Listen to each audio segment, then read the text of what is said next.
I saw a big difference between the East and the West, also small and big cities. I started out in Leipzig, which is a former East Germany. There's a lot of like stone buildings and towers and churches, which are really awesome. Super cool to see the old churches with all the big spires and the paintings inside. And one really famous church is the St. Thomas Church, which is where, those of you that know music history, Johann Sebastian Bach lived there, and he wrote music every single week for his little boys choir, and they did the church service every week. And so he's buried there, and they still perform. They still have this little boys choir, and they are incredible musicians. They're so good at what they do. Anyways, I highly recommend listening to them. It's kind of a darker feeling of a city. And I think there's, like in the East, there's like less trust of strangers. People don't trust people they don't know. And so they're very like careful around you, and they don't like trust religion. A lot of times if I asked people on the street if they believed in God, they were likely to say no in the East. And most of the responses were, well, I've seen too much suffering.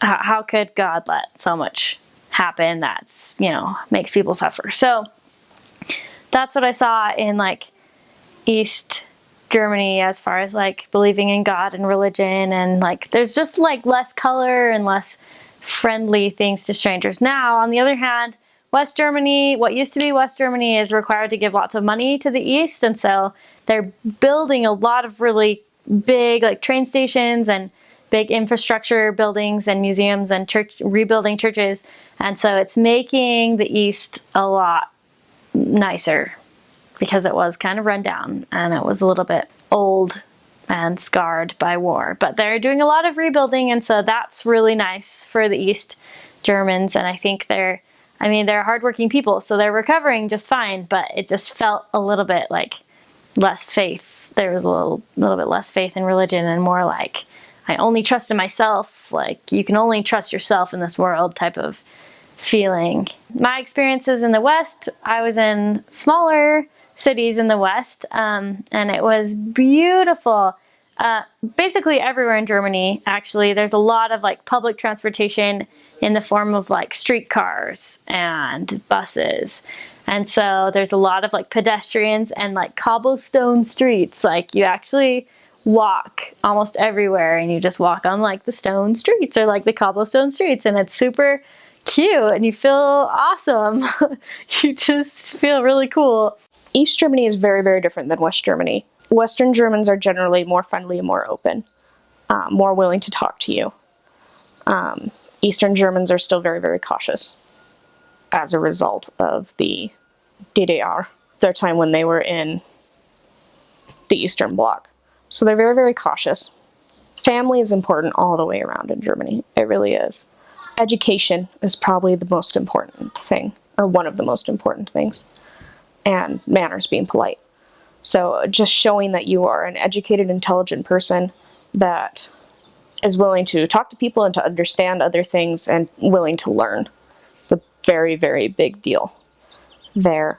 So in Western Germany, you have a lot stronger of a religious influence, particularly with Protestantism. So most of them are Lutheran. There's very strong Catholic ties in the South, and so those kind of bleed in together. In Eastern Germany, as a result of their history, atheism is very, very strong.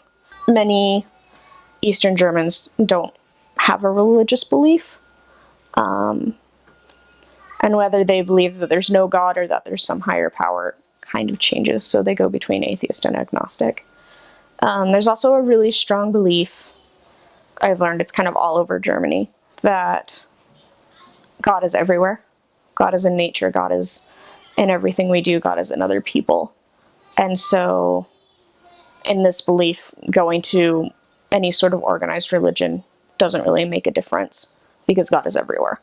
In Eastern Germany, I got quoted a lot of Nietzsche, God is dead. But it's amazing how much people can turn around when you bear your testimony and how much they're willing to change. One of the biggest things about Germany, one of the most important things about Germany, is it has the largest second immigration culture in the world, behind America. After World War II, they really opened their borders, not only to help rebuild Germany after all the devastation that happened with the war, but just as a lot of ways as a sign of goodwill. And as such, they have a large Turkish community. They have a large Indian community, and a large Chinese community. And then everything kind of smattered throughout that. And so you run into a lot of Hinduism, you run into a lot of Islam, you run into a lot of Buddhism, Taoism, and it's really neat. It's really fun, at least it was fun for me, to kind of hear all of these different beliefs and find connections in the gospel. And be willing to talk to these people and make these connections. And when you make the connections, it helps them really to see where you're coming from. A lot of the foreigners that come are students, and they're here for the German education because it's practically free there. And so you get people coming from all over the world to come because it's high quality education for very, very, very low price. Students are generally younger and more open to learning things about the gospel and learning about other cultures, that they're usually really excited to talk to you and to talk about religion.